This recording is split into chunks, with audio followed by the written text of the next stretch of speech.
Now, before I get into it, there are two things I want to say. First, I'm a bit under the weather today, so my voice is going to be worse than usual.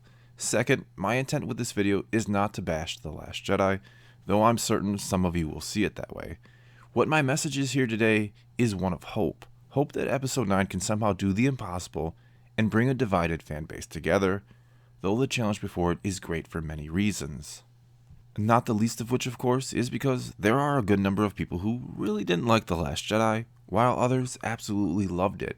However, the one positive to be taken from all of this, and yes, there really is one, is it shows just how much people love and care about this franchise. It shows the level of passion fans have regarding Star Wars. The problem is, we don't all agree on what's best for it.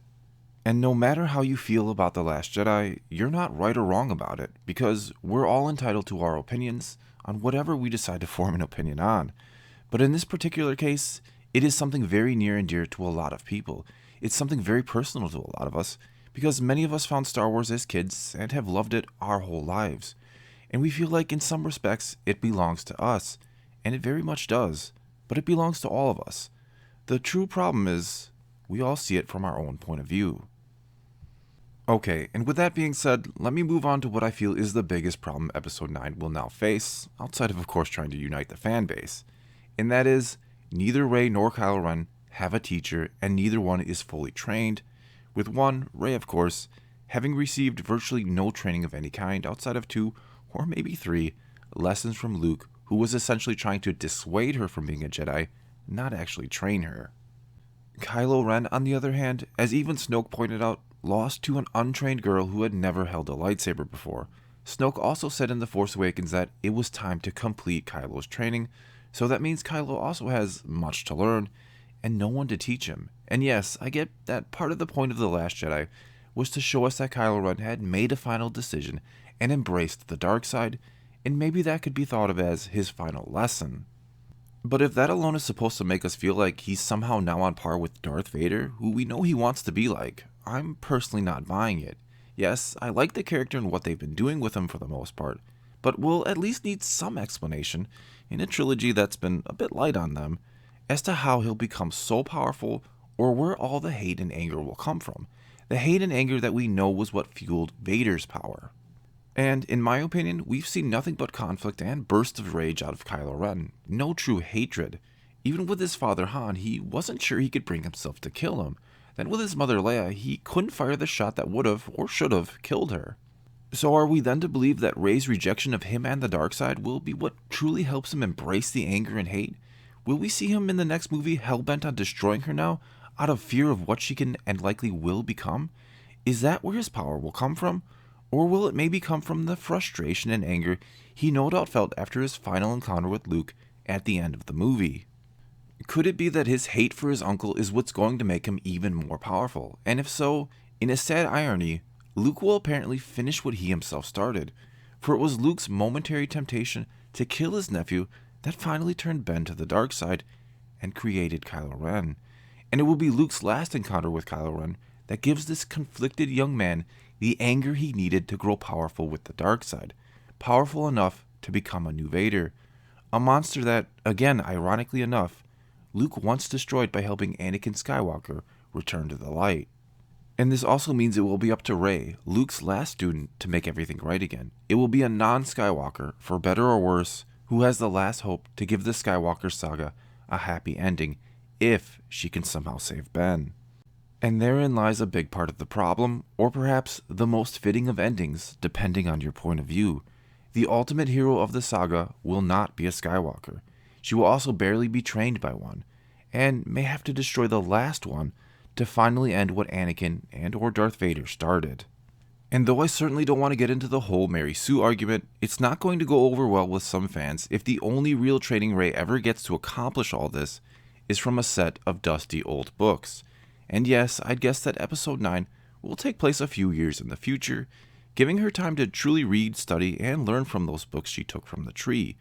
And yes, it's been pretty much established that Luke also learned much from books, and or maybe holocrons, after the end of Return of the Jedi, and he clearly became quite powerful that way. But Luke also had the added advantage of 30 years of studying and self-training, not to mention actual Jedi training under Master Yoda that lasted anywhere from a couple days to a couple weeks, depending on just how much time went by during The Empire Strikes Back, which is something that is certainly one of the more debated things in all of Star Wars. And now you might immediately counter and say that Force Ghost Luke will train Rey, and I'm sure he'll appear to her and give her some valuable lessons from time to time. But if he's around so often that he's literally training her on a day-to-day basis, it will not only start to make his great sacrifice at the end of The Last Jedi a little less significant and impactful, but it will also make us question, why didn't Obi-Wan just train Luke right after A New Hope? Sure, we don't know all the rules and regulations behind what Force Ghosts can and cannot do, but if Luke is constantly around, it will make me wonder why Obi-Wan, the day after he became a Force Ghost, didn't just show up and start training Luke, or at the very least, send him to Yoda on Dagobah immediately. Instead, he waited roughly 3 years and let Luke roam the galaxy looking for any shred of knowledge before finally showing up, when Luke was near death, mind you, to give him a cryptic message about going to Dagobah. And my best guess would be, the more you learn, the more in tune with the Force you become, the easier it would be for a Force Ghost to appear to you. This would make sense considering no one else at the end of Return of the Jedi, who was at Bright Tree Village, seemed to see 3 ghosts crashing the party. Only Luke did. Hell, not even Leia saw them when she came over to bring Luke back to the celebration. This would also explain why Yoda showed up when he did to give one last lesson to Luke during The Last Jedi. Luke had disconnected himself from the Force, making it impossible for Yoda or any of the others to show up, and only when Luke started to somewhat train Rey again and let the Force back in, could Yoda appear to him. None of this, of course, solves the problem of Luke being able to appear all the time to Rey to train her. It instead would just reinforce a problem many have with her character, that everything comes easy for her. So how does Rey not only become trained, but trained well enough to even teach others? For I think it's quite clear she will be expected to be the one who finally gets the Jedi Order up and running again. This, in my opinion, is the hardest question the movie will have to answer. Even harder than, how do you end this whole trilogy?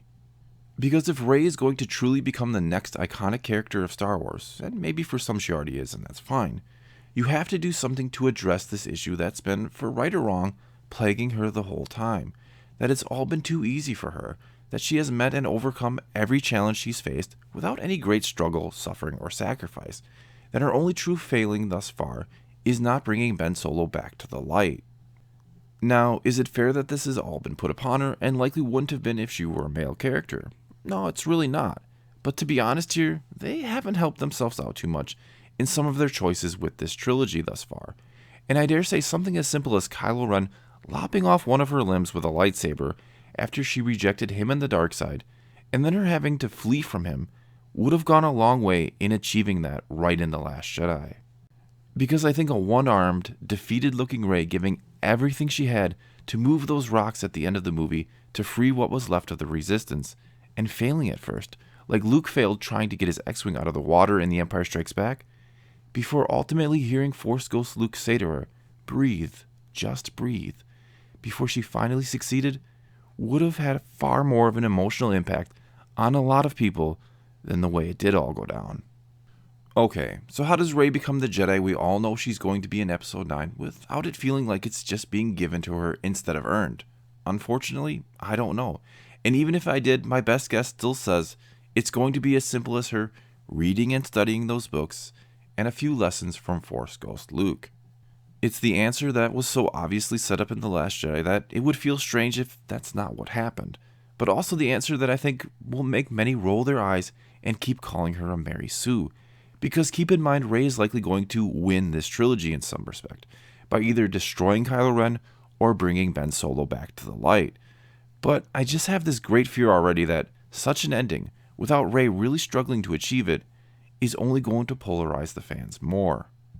So is there a way around it? Is there a way to please both those who already love this character of Rey and want to see her win, and those who think she's a Mary Sue and will be disappointed if she prevails without perhaps a sense of having earned it?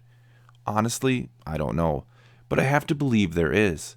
That ball is now in JJ Abrams' court, and maybe the one who can figure out how to give us all a generally well-accepted end for this character of Rey is the one who first introduced us to her. Well, that's all I've got for you this time. Now it's your turn to tell me what you think the biggest problem Episode 9 faces. Is it convincing us that Kylo has become the new Vader without a teacher, and that Rey could stop him despite no teacher of her own? Or is it something else entirely? Let me know in the comments below, and let's talk some Star Wars.